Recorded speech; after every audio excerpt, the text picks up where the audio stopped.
فرح پهلوی، ملکه‌ای که ایران رو متحول کرد.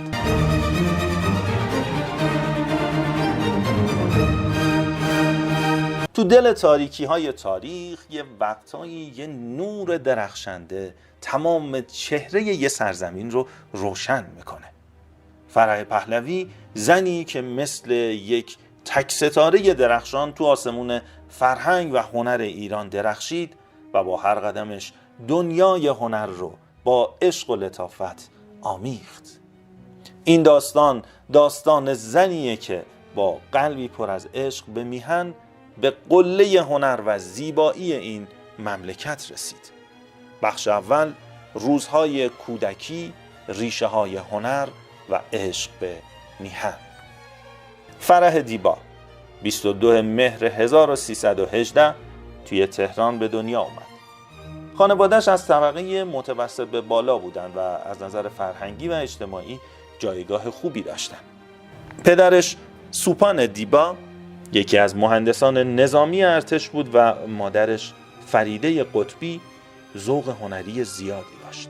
فرح از همون کودکی به نقاشی و هنر علاقمند بود و مادرش یکی از اولین کسایی بود که اونو به هنر سوق داد. فرح دیبا توی کودکی همراه با مادرش به فرانسه سفر کرد و اونجا با فرهنگ و هنر اروپایی آشنا شد. این سفرها تأثیر زیادی رو روی دیدگاه هنری و فرهنگیش گذاشت و اونو با یک جهانبینی گسترده تر آشنا کرد. بخش دوم، از دانش آموزی تا ملکه، چگونه فرح به نقش ملکه ایران رسید. بعد از پایان دبیرستان فرح دیبا تصمیم گرفت برای تحصیل به پاریس بره و معماری بخونه. اون تو مدرسه ملی عالی هنرهای زیبا پذیرفته و تو این دوران با جوامع هنری پاریس آشنا شد. این تجربه ها تأثیر زیادی روی فرح گذاشت و نگاهش به هنر رو گسترش داد. تو دوران تحصیلش تو پاریس فرح دیبا یکی از هواداران پروپاقرص هنرهای تجسمی و نقاشی مدرن شد. اون با هنرمندان مشهوری مثل مارک شاگال و پابلو پیکاسو آشنا شد که تأثیر زیادی روی دیدگاه هنریش داشتند.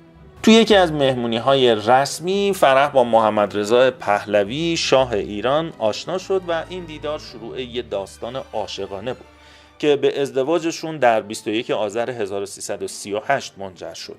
فرح با این ازدواج به عنوان ملکه ایران معرفی شد و زندگیش به کلی تغییر کرد. اما این تغییرات باعث نشد تا علاقش به هنر و فرهنگ رو از دست بده، بلکه برعکس این علاقه تو اون تقویت شد. بخش سوم، خدمات فرح پهلوی به ایران. فرح پهلوی با توجه به علاقش به هنر بلافاصله بعد از ازدواج شروع به حمایت از هنرمندان و پروژه‌های فرهنگی در ایران کرد.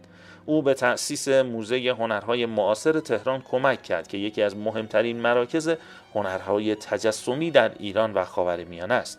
این موزه مجموعه‌ای از آثار هنرمندان ایرانی و خارجی رو در خود جای داده و هنوز هم یکی از نمادهای فرهنگی تهران به حساب میاد.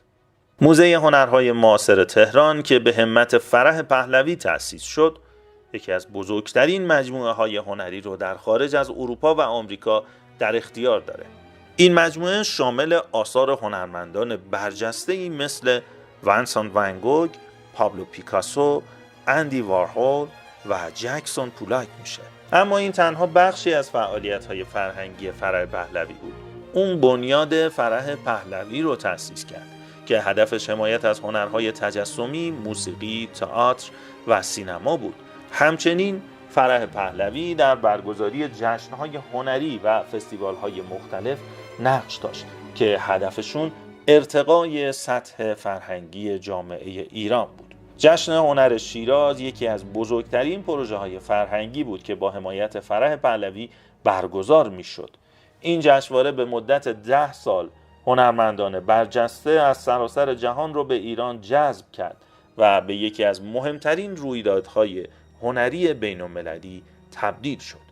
از دیگر اقدامات فرح پهلوی میشه به حمایت از هنرهای سنتی ایران اشاره کرد. فرح به هنرمندان سنتی و صنایع دستی ایران کمک میکرد تا آثار خودشون رو به نمایش بذارن. و به بازارهای بین‌المللی معرفی بشن. این اقدامات باعث شد که هنر و فرهنگ ایرانی به جهان معرفی و در سطح جهانی شناخته بشه. بخش چهارم، رازهای ناگفته، زندگی خصوصی و افکار فرح پهلوی. فرح پهلوی به عنوان ملکه ایران نقش‌های بسیاری داشت، اما یکی از بخش‌های کمتر شناخته شده زندگی او علاقه‌اش به فلسفه و ادبیات بود. اون به آثار نویسندگان بزرگی مثل نیما یوشیج و احمد شاملو علاقه داشت و در بسیاری از موارد از اونها حمایت میکرد. فرح پهلوی همچنین با برخی از متفکران برجسته ایران و خارجی مکاتبه داشت و این ارتباطات به اون کمک کرد تا دیدگاه‌های فرهنگی و اجتماعی خودش رو گسترش بده. فرح پهلوی به ترجمه و انتشار آثار فلسفی و ادبی توجه داشت و در دوران سلطنتش تلاش کرد تا آثار مهم ادبیات جهان رو به فارسی ترجمه و در ایران منتشر کنه. این کار باعث ارتقای سطح فرهنگی و ادبی جامعه ایران شد. بخش پنجم، فراز و نشیب‌ها، زندگی فرح پهلوی پس از انقلاب. انقلاب اسلامی ایران در سال 1357 باعث تغییرات بسیاری در زندگی فرح پهلوی و خانواده‌اش شد. اونا مجبور به ترک ایران شدند و به تبعید رفتند. این دوران برای فرح پهلوی سخت و چالش برانگیز بود، اما او همچنان به فعالیت‌های فرهنگی و هنری خودش ادامه داد. فرح پهلوی در این دوران کتاب خاطراتش رو با عنوان دختر ایران که در اون به زندگی خودش و تحولات اجتماعی و فرهنگی ایران و تجربیاتش به عنوان ملکه پرداخته. با نوشتن این کتاب فرح تلاش کرد تا تاریخ و فرهنگ ایران رو به جهانیان معرفی کنه. فرح پهلوی همچنین از طریق بنیادهای خیریه و فرهنگی که تأسیس کرده بود به حمایت از هنر و فرهنگ ایرانی ادامه داد. این ملکه ایران توی کشورهای مختلف نمایشگاه‌هایی از آثار هنری ایران برگزار و به ترویج هنر ایرانی در جهان کمک کرد. بخش پایانی، یادگاری‌ها و تأثیرات ماندگار. فرح پهلوی یک کتابخانه خیلی بزرگ توی ایران داشت. اون به کتاب‌های فلسفی، تاریخی و ادبیات کلاسیک علاقه زیادی داشت و حتی خیلی از کتاب‌های مهم جهان رو به فارسی ترجمه و منتشر کرد. فرح پهلوی اولین زن ایرانی بود که به صورت رسمی تو مسابقات اسکی شرکت کرد. علاوه بر این، فرح یکی از بزرگترین مجموعه‌های هنری خصوصی تو خاورمیانه رو داشت. اون آثار هنرمندان معروف ایرانی و خارجی رو جمع‌آوری می‌کرد و خیلی از این آثار هنوز هم توی موزه ها و گالری های مختلف دنیا به نمایش گذاشته میشن. فرح پهلوی با تمام فراز و نشیب های زندگیش همچنان یه نماد فرهنگی و هنریه. اون به ما یادآور میشه که عشق به هنر و فرهنگ مرز نمیشناسه و همیشه باقی میمونه.